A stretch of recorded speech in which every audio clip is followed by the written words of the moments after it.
Hey, this is me at the lake house again with a very ornery Reggie on the last night before I move. Haven't packed my computer yet because I'm probably going to try to play some TF2 one more time before I go. I really don't know. I'm very nervous about this. I guess I'll do it now. Part of the reason why I'm really nervous is because I feel like there's things my parents have done and said that I just need to get away from. I don't think they're the absolute worst parents in the world, but they definitely are kind of controlling. There's been times where in the past they've tried to give me a curfew for my electronics, which, when you're 25, that's kind of ridiculous. Fun fact, too, that almost led to me getting mugged one time. I suppose I could go over that in the future, but it's ridiculous.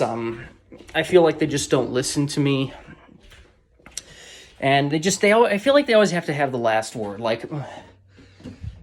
There's times my mom will be rude, and I say knock it off, and then she always has to retort, well, if you don't know, you knock it off, or I'm going to not do this favor for you. I'm going to take this away. It's I don't need to be around that shit. My dad he always accuses me of having rock brain, but he damn well has it too. He just he has these ideas in his head, and no matter how much you try to pound through it and say, no, you're wrong, and here's why you're wrong in a very logical way, he just doesn't listen. He doesn't listen. I remember, for an example, there was these people that I tried to start a band with years ago, and they basically failed to show up and quit the band after running it into the ground by wasting my time and killing my motivation. And then they had the gall the next week to show up and say, oh, by the way, we're going to start our own band. Do you want to join? It's that's a slap in the face, right? That's a slap in the face. And yet he still thinks I should have taken that offer. By the way, they never apologized either. They never apologized for what they did. So, yeah, it's basically like saying F you without saying F you. And every time, too, whenever I try to vent about anything, I feel like he sides against me. There were these other people when I was still single and looking.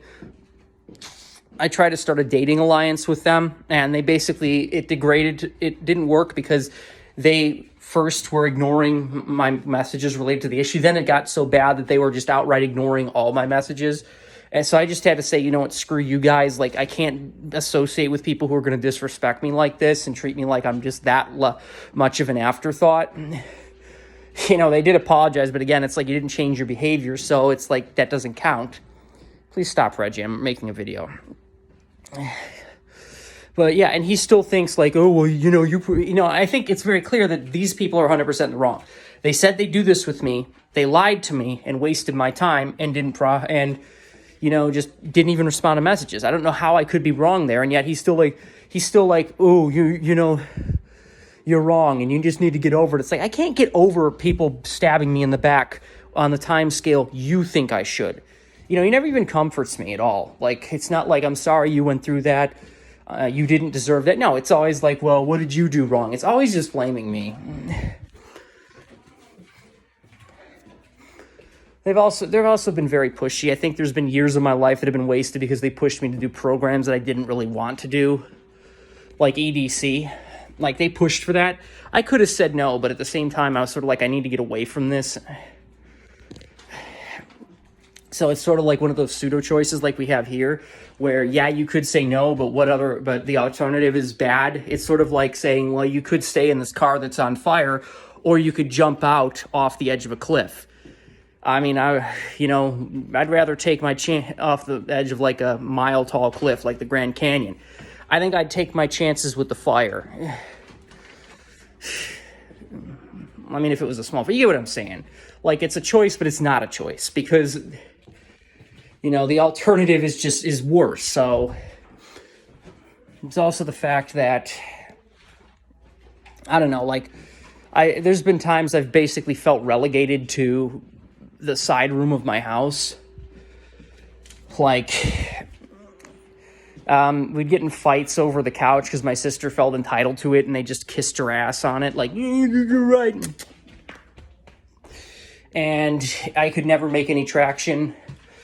And same thing with her. I demanded she apologize for some things she did that hurt me, and she never did. And my parents were like, well, she doesn't have to, and just enabling her again. And they're also like, oh, well, she apologized years ago, so you don't need to ask for an apology. Yeah, so if I apologize for cheating on you, but I keep cheating on you, and I make no effort to better myself, can I get mad at you when you say, why the heck would you do that? Didn't you go do that? Your apology clearly wasn't sincere. Can I then turn around and try to make it so, well, I apologized years ago, so that covers this too. You can't be mad at me. What kind of mental gymnastics shit is that? You see what I'm saying? It's fucked up. And they do that. I think it's very clear there's toxic behavior here. One of my favorites, too, I remember when I was in college, they paid for the whole way, which is fine, but then they tried to use it as a bargaining chip to manipulate me. For one thing, they were very overbearing. They would insist on coming every, month or something and cleaning and doing all this shit, and I'm like, I want my space, and then they tried to have all these therapy appointments that I was supposed to go to. I felt smothered. Even I couldn't have any autonomy. And then when I tried to stand up, one time I said, I don't want to see you guys. We had just had a big fight and I was mad at them and they were going to come the next day. But they hadn't left yet. So it's not like they were, because I went to college maybe 50 miles away from where I lived. So they leave the day of and they get there the day of. And I said, I don't want you guys to come. But they came anyways. So I just locked the door and said, you know what? No. I told you that I don't want you to come. If you came anyways, that's a you problem, not me. So I'm trying to set boundaries and say, you need to respect me as a person. And you know what my mom does is that she's leaving? Well, if you don't let us in, I'm going to pull funding and you're going to have to pay for it on your own. Yeah, again, one of those pseudo choices. You could either stay in this car that's rolling down a hill and you have no idea whether it's going to make it down to the bottom intact, or you could jump off the side of out of it. Oh, wait, did I tell you there's a cliff on the side that's a mile tall and you're almost certainly going to die? Yeah, you have to stay in the car. It's ridiculous. They were also jerks about dating. I remember, they knew I wanted to find someone back when I was still single, and really never, did anything to seriously help me, even if, direct me to resources. My mom claimed she would, but then she's like, well, you have too much anger. It's so that's an excuse to lie to me and break your promise. It's don't say you're going to do stuff if you're not going to do it. You see, they're also just way too pushy. My mom especially doesn't understand the idea of burnout. I was burned out and they're still pushing me to do these things and work in a job that stresses me out. And it's no, I need to, and I keep saying, I need a break. And, one time they gave me a break, but then they cut it short and said, well, we feel that you are done. You don't need any more time and you got to get out there and do stuff. It's you don't get to make those decisions. Okay.